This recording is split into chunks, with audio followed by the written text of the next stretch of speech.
Some of my favorite sports games from back in the day was the NBA Jam series. The arcade-style basketball games were a ton of fun to play.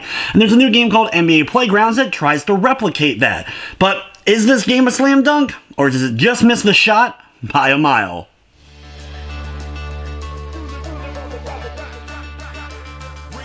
NBA Playgrounds is an arcade-style basketball game that is very similar to NBA Jam. In fact, almost identical in a lot of regards, but also has enough differences to make it stand out a bit. NBA Playgrounds is a 2-on-2 basketball game that instead of having quarters or periods, instead is just 1/2 of 5-minute basketball. Whoever has the highest score at the end is the winner, and if you are tied at the end, it goes to a 30-second overtime, which keeps repeating until finally someone comes out ahead. There's not a whole lot of rules involved here in NBA Playground. Being able to foul your opponent over and over again to steal the ball is perfectly acceptable. The only rule you really have to mess with is the shot clock violation.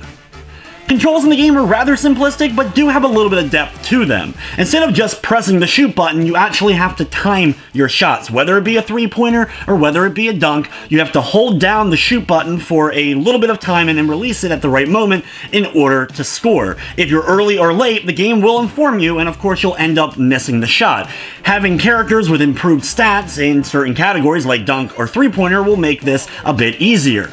As you're scoring points, stealing the ball, blocking shots, or just using crossovers with the right stick in order to quickly get around your opponents for better shot opportunities, you will fill up a meter, and once it fills up, a lottery goes off to give you one of many different special abilities, such as infinite stamina for a period of time, double the points for either dunks or for three-pointers for a period of time, or giving your ball an electric charge that pretty much guarantees whatever next shot you make will go in.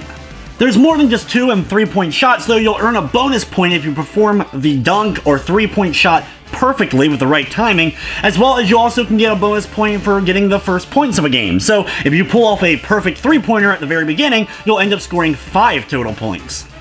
The game features only a handful of modes, first up being Exhibition, where you just play a base matchup against either the computer or against your friends, as well as you can also change the settings a little bit here, such as making the game longer or going to a certain point total. The main single-player mode is the Tournament mode, where you go from court to court in various world locations such as Las Vegas, Shanghai, Tokyo, and they all have their own themed courts, which are actually quite cool, and you go through a tournament style where you play through a series of matchups and complete it, and then move on to the next tournament. A major move for a lot of people, of course, will be online, and this worked perfectly fine for me. I was able to connect to opponents and be able to play matches with relatively no lag. Of course, if you're playing someone with a bad connection, there may always be those issues, but overall, I didn't have any problems jumping online. One spot of contention for some may be the way that you end up unlocking the players that you're able to play as. There's a big variety of modern-day NBA superstars and legends from the past, but instead of just having them all unlocked from the beginning, you have to earn card packs. Now, there's no microtransactions involved. Instead, you earn card packs for completing the tournaments or for going ahead and leveling up. Every time you complete a match, you'll earn some points, and every level, you earn another pack of cards. Each pack of cards contains 5 players, and there are normal standard packs as well as gold packs, which have a better chance of having legends and the like. If you end up getting a duplicate, this just ends up giving bonus points to the cards you first ended up getting. Each player can actually level up and basically just get a few different moves. It doesn't change their stats or really give an advantage, but they unlock a few different moves if you end up using the same players repeatedly. What I like most about this is instead of just picking one team and having to stick with it, you can mix and match with players from all the different eras and all the different teams. It also didn't take long, really, to level up. Just a couple of matches, and I was able to gain a level and get new card packs. By the time I played for just a few hours, I had well over 60 playable characters to select from. The only downside is if there's a player you're particularly looking for, it may take a while for you to finally get them.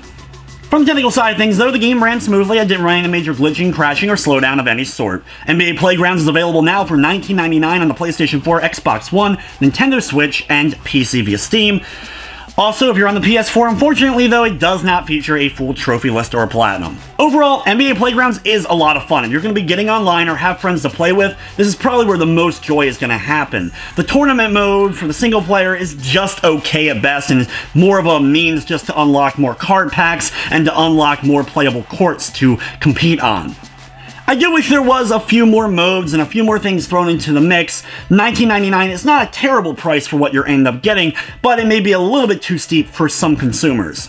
For me though, I really enjoyed the game. It brought me back to the old school NBA Jam days, and once I got the timing down, which took a little bit of time, I was having a lot of fun. I'm going to be giving NBA Playgrounds an 8 out of 10. But anyway guys, that's going to wrap up this review. I'd like to thank you for watching, and of course I hope you enjoyed.